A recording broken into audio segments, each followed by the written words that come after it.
जैसा कि आप देखेंगे यहाँ पर क्वेश्चन नंबर 1, यहाँ पर देखेंगे कि जितनी भी करणियाँ दिख रही हैं वो कहाँ तक जा रही हैं, अनंत तक जा रही हैं। ठीक है, जैसे √12 है।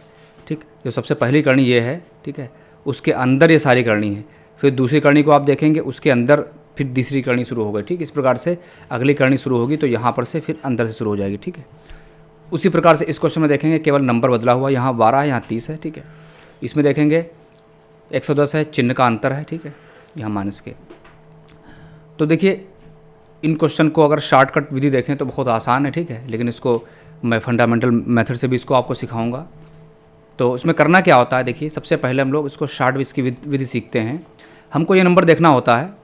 देखिए यहाँ 12 लिखा हुआ है और 12 के ऐसे हम लोग फैक्टर करते हैं जो क्रमागत फैक्टर होते हैं। जैसे कि अगर 12 को लिखना चाहें हम लोग तो लिख सकते हैं 4 × 3। ठीक है, और दूसरी चीज़ हमको देखनी ये होती है कि यहाँ पर चिन्ह प्लस है या माइनस है। ठीक है, तो करना क्या होगा, इसका जो हल आएगा वो आएगा, जो बड़ा गुणनखंड होगा वो प्लस का लिया जाएगा और जो छोटा होगा वो माइनस का। ठीक है, तो इसके दो आंसर होंगे, एक 4 होगा और एक -3 होगा। ठीक है, इसी प्रकार से इसको देखते हैं तो 30 के अगर करें गुणनखंड क्या होंगे, 6 पंचे 30। ठीक है, 6 और 5, तो जो बड़ा गुणनखंड है उसको हम लोग प्लस में ले लेंगे और जो छोटा उसको माइनस कर लेंगे। ठीक है, तो आप देखेंगे इसके दो आंसर होंगे, एक 6 होगा और एक -5।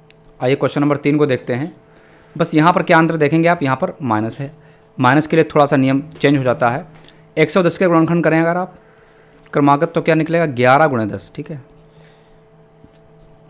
अगर गुणनखंड तो और भी हो सकते हैं लेकिन हमें यहाँ क्रमागत करने हैं गुणनखंड, 11 × 10 कर लेंगे। इसमें क्या करना होता है, जो बड़ा गुणनखंड होता है वो माइनस का होगा और जो छोटा होता है गुणनखंड वो प्लस का होगा, जस्ट पहले और दूसरे क्वेश्चन के अपोजिट। तो यहाँ पर हो जाएगा -11 और 10, ये आंसर हो गया। इसका देखते हैं 56 का, तो 56 गुणनखंड अगर करें क्रमागत तो 8 सती 56। ठीक है, तो बड़ा गुणनखंड जो है 8 वो माइनस का होगा और छोटा वाला प्लस का। ठीक, तो ये आंसर हो गया। ठीक, तो ये तो एक शॉर्टकट विधि हो गई, क्वेश्चन को देखा हमने, इसको सॉल्व कर लिया। लेकिन ये किस प्रकार से काम करता है, ये आंसर आया कैसे, इसको हम लोग डिटेल से आइए सीखते हैं। तो आइए देखते हैं हम लोग क्वेश्चन नंबर 1, इसको किस प्रकार से हम लोग सॉल्व करेंगे, क्या मेथड है इसका। शॉर्टकट तो आपने सीख लिया अभी। हम क्या करेंगे, इस पूरी वैल्यू को x मान लेंगे। ठीक है, तो हम लोग यहाँ पर लिख लेंगे x बराबर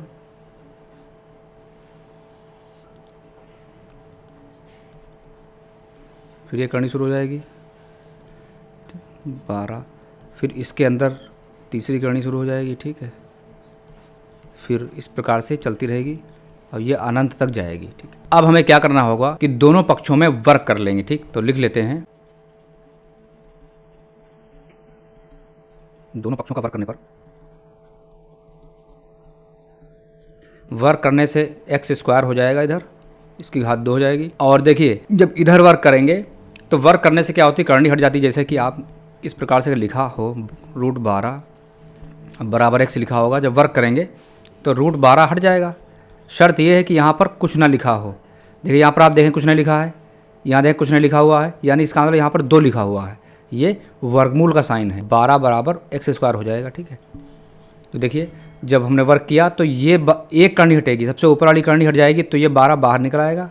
ठीक, और बाकी अंदर की करनी रह जाएगी तो उसको उतार लेंगे हम लोग।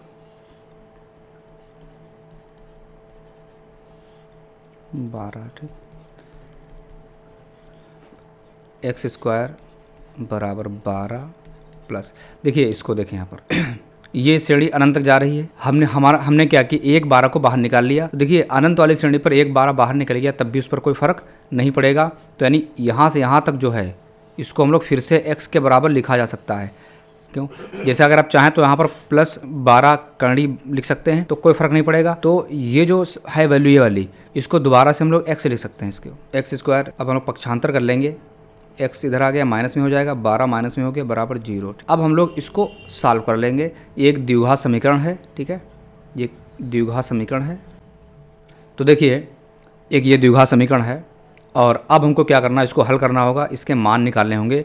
देखिए घात है यहाँ पर 2x की, तो इसके 2 मान निकलेंगे, तो हम लोग इसको हल करेंगे। ठीक है, इसको हल करने का तरीका यही है दो तरीके हैं, एक है श्रीधराचार्य नियम, ठीक है। आइए वो देखते हैं उसको कैसे निकालते हैं। हम लोग सबसे पहले क्या करेंगे कि इसको ax² plus bx plus c बराबर 0 से क्या करेंगे, तुलना कर लेंगे इस समीकरण की, ठीक।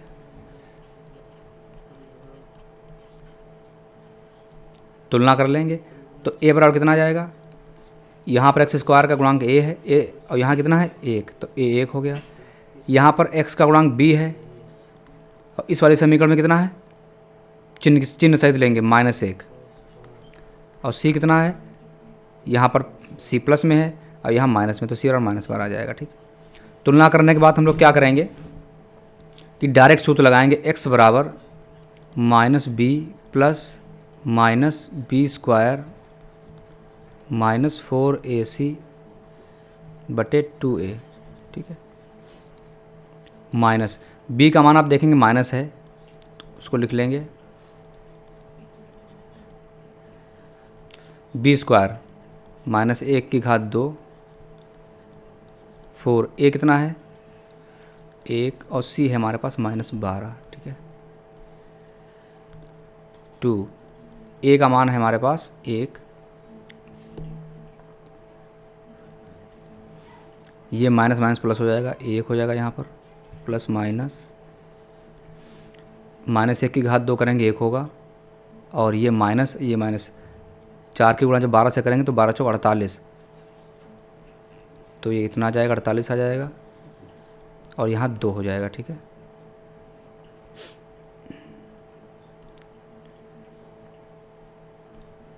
बराबर 1 प्लस माइनस कड़ी के अंदर हो जाएगा 48 1 49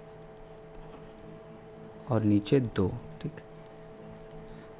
इसको आगे सॉल्व करेंगे अगर, तो 49 के ऊपर करनी लगी इस वर्गमूल, यानी कितना 7 आ जाएगा यहाँ पर, और ये 2 हो जाएगा, ठीक है। अब देखिए अब क्या करेंगे, ये x बराबर है हमारा, ठीक है। आइए इसको हम लोग इधर सॉल्व कर लेते हैं। x बराबर हमारे पास आ गया 1 + -7/2। देखिए अब हमें क्या करना होता है, एक बार प्लस चिन्ह लेते हैं, एक बार माइनस चिन्ह, ठीक है। तो जब हम लोग प्लस चिन्ह लेंगे, ठीक है, प्लस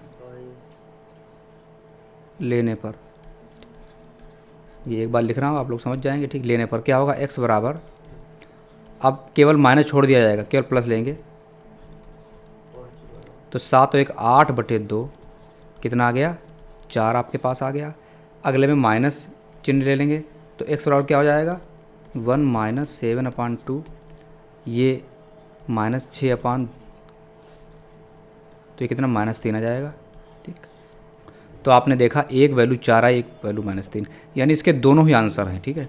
तो अभी मैंने आपको जो शॉर्टकट भी सिखाई थी, क्या बताया था कि 12 के ऐसे गुणनखंड करिए जो क्रमागत हों, 4 और 3 हुए, बड़े गुणनखंड को प्लस के साथ और छोटे गुणनखंड को माइनस के साथ, यही आंसर आया था, और आपने यही आंसर यहाँ पर भी आपको प्राप्त हुआ।